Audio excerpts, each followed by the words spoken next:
What is up, everybody? It is Alex from Heavy New York calling from the quarantine zone again, and we got Jason Bieler on the phone. Thank you so much for your time today, man. It's great to have you here. Thank you so much for having me. Yep. So we got the brand new, the Baron von Bilski Orchestra coming out very soon, Songs for the Apocalypse. Do you just want to talk about like how the making of this was? Was there kind of like a preconceived idea? How did this Songs for the Apocalypse sort of like come to be? I've been speaking with Nick from the label for a bit, and he had been asking if we wanted to do something together, and I figured it'd be. I have a label as well, but I figured, you know, having to be accountable to somebody else would be an awesome way to actually finish something, rather than just always having the ability to say, well, I'll do something else first. And I also figured I'd avoid the conflict of it appearing like I was paying attention to my own solo record more than artists on my label. So we were talking towards the end of the year, and I started the record in March, and finished probably in May with all the mixing and everything. So the initial concept was just, you know, I was going to get a bunch of my friends. I was going to ask a bunch of my friends, like 25, 30 people, and just figuring, due to the normal course of life, you know, 4 or 5 would say yes, and the rest would be on tour or be obligated to do other things or just do whatever. And I was just blown away, but everybody said yes.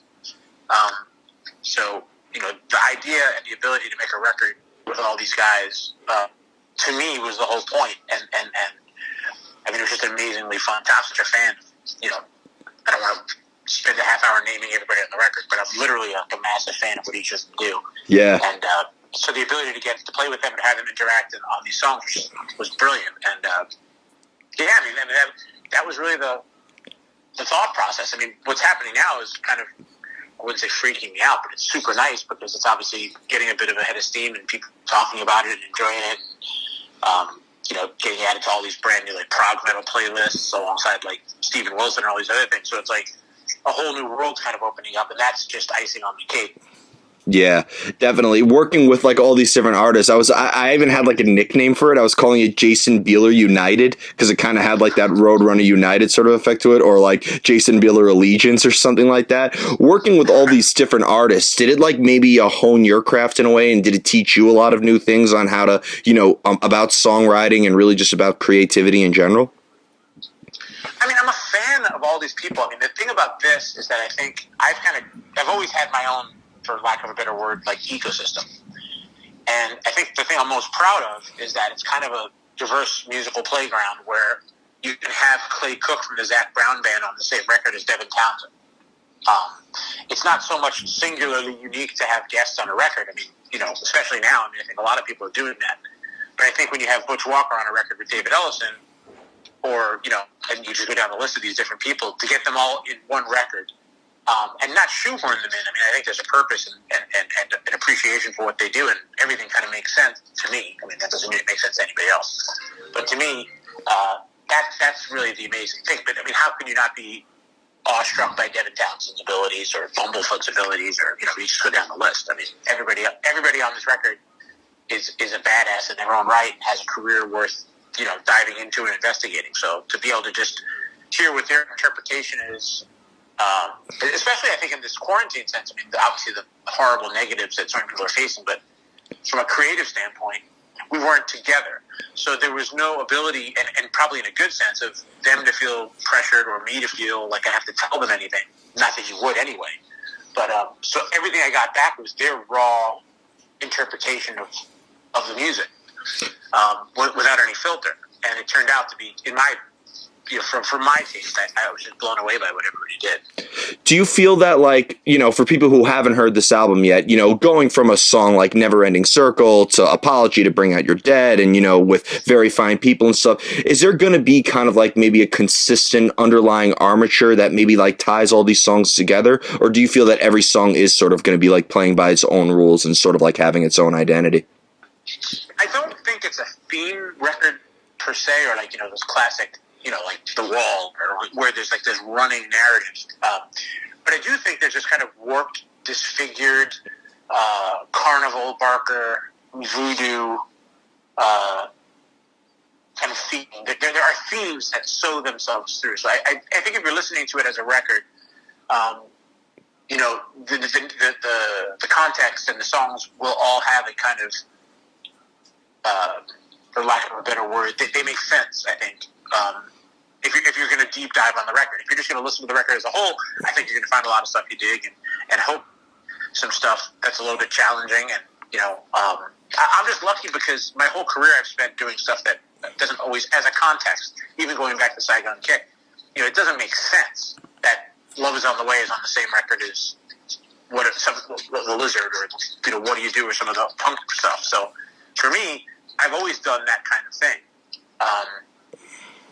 And it just seems like now people are really a lot less micro-focused on genres. Like when I was growing up, you were like a Maiden fan, or you were a Van Halen, and you're getting fist fights at lunch over, there's like, you didn't sit with each other, you wouldn't wear the same clothes.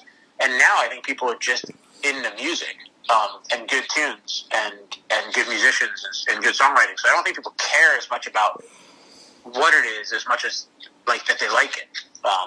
And that's kind of a cool thing, so. Yeah, I was having this discussion with a lot of artists that the future of music almost seems to be like genreless. You know what I mean? Like, it almost seems like when I was at Louder Than Life Festival last year, I saw Ice Cube playing right before Godsmack and Guns N' Roses, and the audience was just as engaged the entire time. Yeah, that to me, that's a great thing. Like my playlist, and I've said this before, I have Barry Manilow next to Meshuggah. I just love tunes. Miles Davis, Bjork, Jane's Addiction. Gojira, whatever. I love good tunes. I love good musicians that are great at what they do. I don't care. I love the Lizzo record. It's like, to me, it's like I'm down for badassery in any form. If it, I think it's an old jazz chord or something like that. There's two types of music. It's good and the other kind. Yeah. That's where I'm at. And you're damned if you do, damned if you don't. If you're consistent with your music, people are going to say you're repetitive. If everything you created sounded like Saigon Kick, everybody would say, oh, doing the same thing. But if you experiment a lot and go outside the box, people are going to say you're inconsistent or you don't have an identity. So really, I think in the end, your gut feeling is always the right answer for songwriting and creativity. To be honest, I'm just blissfully ignorant. I really, and I don't mean it in the sense that I love it when people like what I do. Obviously, anybody who creates something, this interview, anything you're doing, you want people to go, oh, you did a really good job on that interview or that podcast or whatever. But it doesn't factor in at all to my creative process. Like, I don't give a shit. I don't sit there and go like, oh, should I do something softer, or would people enjoy something heavier, or should I be diverse? That's the way I hear music. And I'm just fortunate that a group of people dig it. And look, it's a big world. If people aren't hating what you do, you're not doing anything. Yeah. Of course. And to get that inspiration, when you look at what you've done with Saigon Kick, from, Water to Devil in the Details and Bastards, and then you look at this solo record with Songs for the Apocalypse, does the inspiration come out of nowhere sometimes, or do you almost maybe do a little bit of research or go into something with a preconceived idea? I am not a spiritual person by any sense, other than the sense of music. And music comes to me in big chunks and pieces. The more I don't think, the better I do. So I don't ever sit there and go what I want to do today is write a song that, is going to discuss the beauty of the leaves falling from the trees during this fall, and maybe, or I want to do something. It's just, I think the more I personally can get out of my way and let whatever's bouncing around in my head out, the more happy I am creatively. And, that's just always been the way I've worked. I've just been fortunate that I don't want this to seem the wrong way, because I really value the people that like what I do. But I think they value what I do because of the way I think. So it's kind of catch-22. I think if I made a record that was all one type of record, or just a portion of a record, the people that have supported me and been, so good to me, I think would be kind of disappointed. They're almost, and I'm really lucky that I've cultivated this over the years. Most of the people that dig what I do, want to be thrown off the ride. They want to go, what? Where did that come from? And that's part of what I think they enjoy. Yeah. I think everything you've done, from Saigon Kick to, even listening to Houston, We Have a Problem, to, this brand new Songs of the Apocalypse, I think the beauty of a Jason Bieler work is that you don't know what to expect. And I feel like, people could approach you. There's some people who will be like, oh, I listen to Michael Schenker from the Scorpions, so I'm more entitled, to listen to UFO, and I'm able to listen to his solo work more. But I feel like, with what you're able to do, I think people could approach you from any different time. It's always an appropriate time, whether it's it's listening to Saigon Kick or listening to, your solo records. I think people could appreciate you regardless of what generation of music they're from.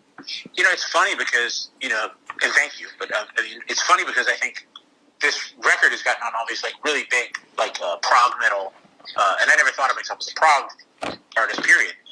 But it's gotten totally embraced by this prog metal world who have no idea what Saigon Kick. It's like snack food to them. They have no idea there's no there's no relationship to that past.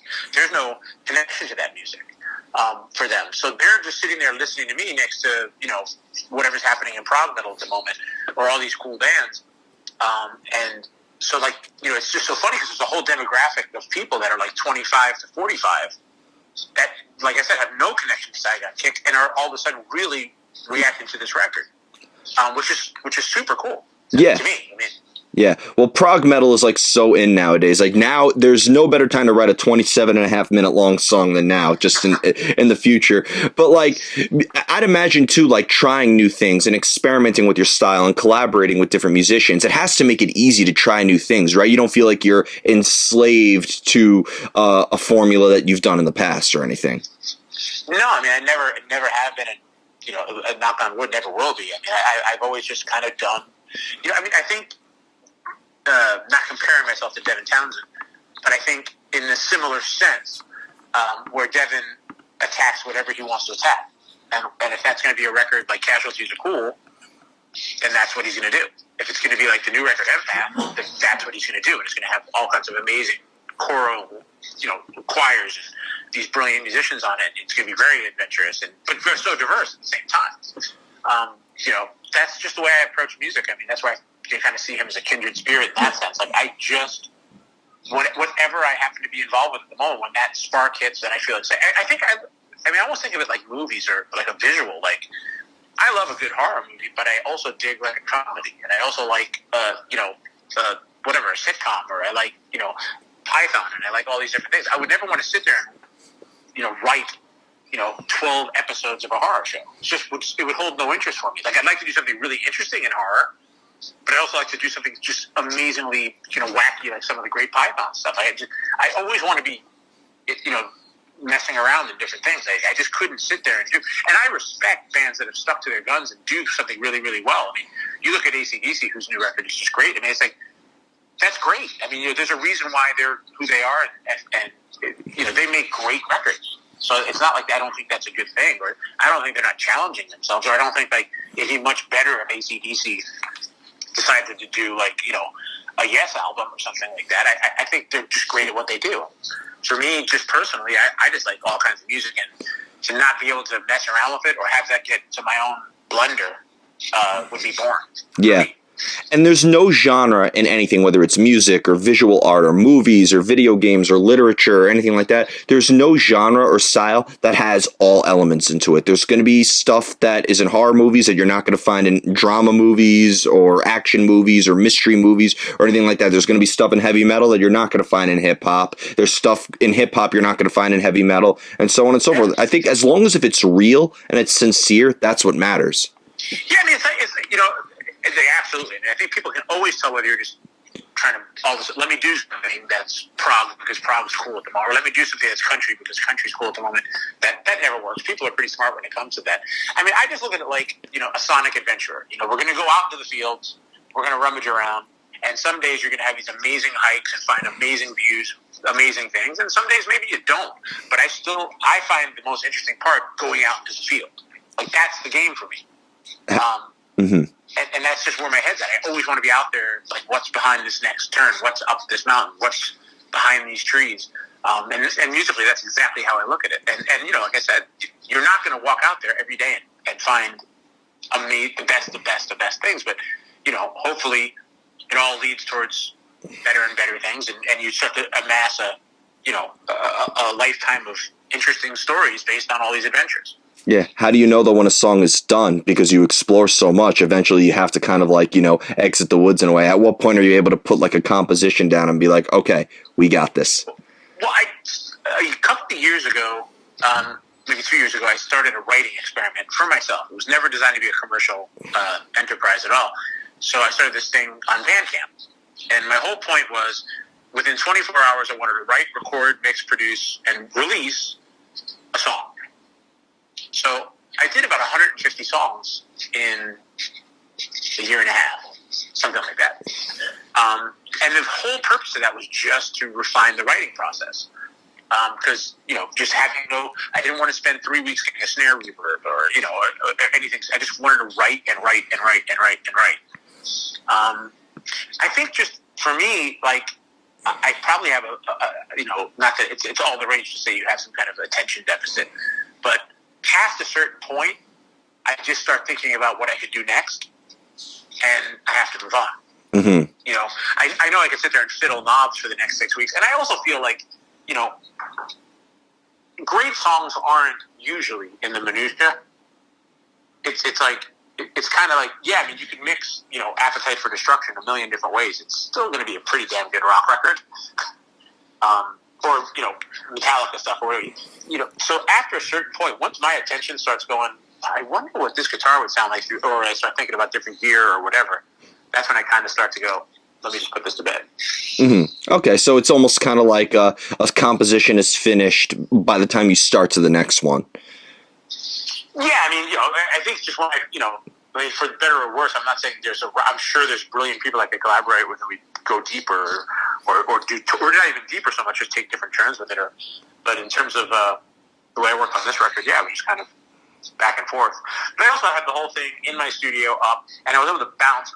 Usually making records, you kind of work on a song, you do the drums, all the drums to the record, and then you go and do all the guitars or the bass or whatever. And you kind of do it in that kind of order for the most part when you're making a regular record.